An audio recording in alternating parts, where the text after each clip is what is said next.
Kejriwal arrest వల్ల భారతీయ జనతా పార్టీకి నిజంగా లాభం జరుగుతుందా?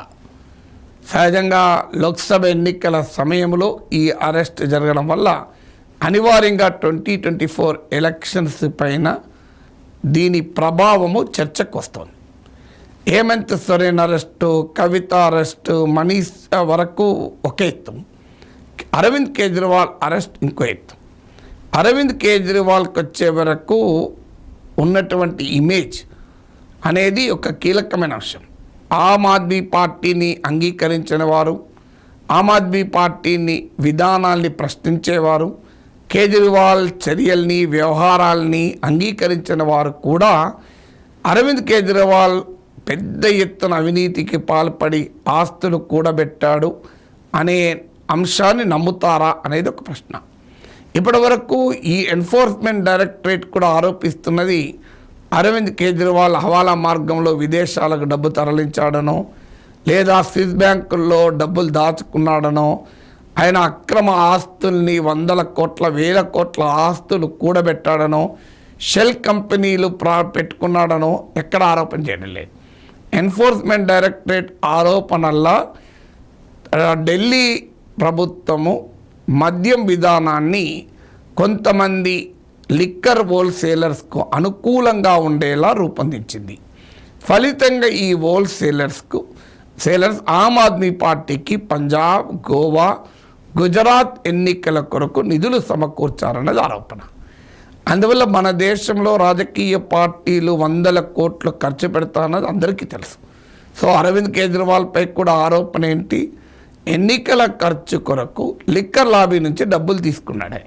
సో అందువల్ల ప్రజలకు తెలియదు కాదు, ఎన్నికల్లో జరిగే తతంగం దొరికినా దొరకకపోయినా అందరికీ తెలుసు. ఒక ఎంపీ సీటుకు తెలుగు రాష్ట్రాల్లో 100 కోట్ల దాకా ఖర్చు పెడుతున్నారు.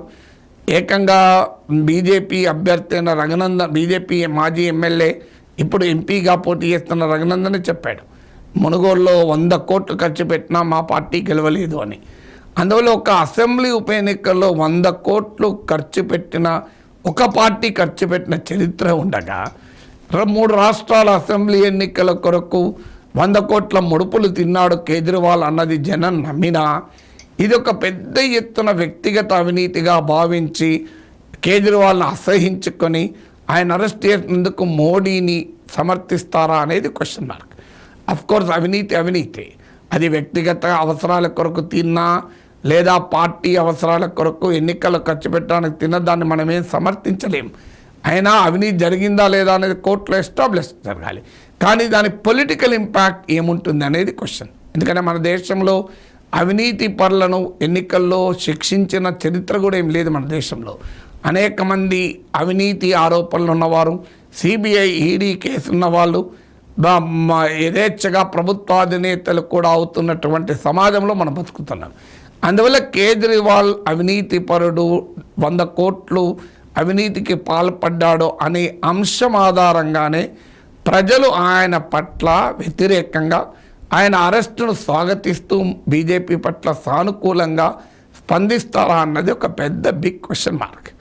అలాగే ఒకవైపు గాలి జనార్దన్ రెడ్డి లాంటి తీవ్రమైన 1000 కోట్ల అవినీతి ఆరోపణలు ఉన్న వారిని బీజేపీలో చేర్చుకుంటూ, ఆదర్శ్ సొసైటీ కుంభకోణాల లాంటి వాటికి పాల్పడిన కాంగ్రెస్ మాజీ సీఎం అశోక్ చవాన్ లాంటి వాళ్ళని బీజేపీలో చేర్చుకుంటూ, 1000 కోట్లు తిన్నాడని మోడీని ఆరోపించిన అజిత్ పవార్ని ఎన్డీఏలో చేర్చుకుంటూ, అరవింద్ కేజ్రీవాల్ మాత్రం అవినీతి పరుడు, ఆయన సంగతి తేల్చడానికి మోడీ నీతి నిజాయితీతో పోరాడుతున్నాడని జనం నమ్ముతారా? అందువల్ల జరుగుతున్న కాంటెక్స్ట్ చూడరా. ఒకవైపు ఏమో సిబిఐ, ఈడీ కేసులు, ప్రతిపక్షాలపైనే 95% కేసులు పెడుతున్న సందర్భము చూస్తున్నాం. అవినీతి పరులను బీజేపీలో ఎన్డీఏలో చేర్చుకుంటున్న వైనము చూస్తున్నాం. మోడీ ఆరోపించిన చంద్రబాబు నాయుడు ఎన్డీఏలోనే ఉన్నాడు, మోడీ ఆరోపించిన దేవగౌడ కుమారస్వామి ఎన్డీఏలోనే ఉన్నాడు, మోడీ ఆరోపించిన అజిత్ పవార్ ఎన్డీఏలోనే ఉన్నాడు, ఇప్పుడు గాలి జనార్దన్ రెడ్డి కూడా బీజేపీలో చేరాడు. అలాంటప్పుడు కేజ్రీవాల్ అవినీతి విషయంలో ప్రజలు బీజేపీకి అండగా ఉంటారా అనేది ఒక ముఖ్యమైన అంశం. దీనికి తోడు అరవింద్ కేజ్రీవాల్ ప్రజలకు ఏమి చేశాడన్నది కూడా కీలకమవుతుంది. ఇప్పుడు వైఎస్ రాజశేఖర రెడ్డి కాలంలో కూడా తీవ్రమైన అవినీతి ఆరోపణలు వచ్చాయి, జలయజ్ఞం ధనయజ్ఞమని. కానీ ప్రజలు రియాక్ట్ కాలే. ఎందుకు రియాక్ట్ కాలేదంటే తింటే తినడేమో మాకు కూడా ఇచ్చాడు కదా అని రాజశేఖర రెడ్డి సంక్షేమ పథకాలకే పాజిటివ్గా రియాక్ట్ అయ్యాడు తప్ప ఆయన పైన ప్రతిపక్షాలు చేసిన అవినీతి ఆరోపణలకు రియాక్ట్ కాలే. ఇప్పుడు అరవింద్ కేజ్రీవాల్ విషయంలో మోడీ ప్రభుత్వం మోపుతున్న మద్యం విధాన అభియోగానికి అనుకూలంగా రియాక్ట్ అవుతారా, లేదా అరవింద్ కేజ్రీవాల్ ప్రభుత్వం విద్య వైద్యము లాంటి రంగాల్లో తీసుకొచ్చినటువంటి మార్పులు, వాటరు పవరు ఫ్రీ ట్రాన్స్పోర్ట్ ఇచ్చినందుకు కాను పాజిటివ్గా రియాక్ట్ అవుతారా అనేది కూడా ఒక క్వశ్చన్ మార్క్. అన్నిటికీ మించి అసలు కేజ్రీవాల్ పైన ఈ కేసులో మనీ ట్రైల్ ఉందా? ఎందుకంటే మద్యం విధానాన్ని కొంతమంది హోల్సేలర్లకు అనుకూలంగా మార్చారన్నదే ఆరోపణ. సుప్రీంకోర్టు కూడా మనీష్ సిసోడియాకు బెయిల్ నిరాకరిస్తూ మాట ఉన్నది. ప్రభుత్వము చేసే విధానాల వల్ల కొంతమంది లాభపడినంత మాత్రాన ఆ విధానాలు డబ్బులు తీసుకునే రూపొందించారని కంక్లూజన్కు రాలేమో అని. అందువల్ల అల్టిమేట్గా అరవింద్ కేజ్రీవాల్కి ఈ కేసులో శిక్ష పడుతుందా, మనీష్ సిసోడియా శిక్ష పడుతుందా అంటే అనుమానాస్పదమే. ఎందుకంటే ఈడీ ట్రాక్ రికార్డు చూసిన కన్విక్షన్ రేట్ నెగ్లిజిబుల్. అందువల్ల ఈ కాంటెక్స్ట్లో చూసినప్పుడు కేజ్రీవాల్ నిజంగానే అవినీతికి పాల్పడ్డా లేదా అనే విషయంలో నేనేం జడ్జిమెంట్ ఇవ్వడం లేదు. ఎందుకంటే అది నా పని కాదు, కోర్టుల పని.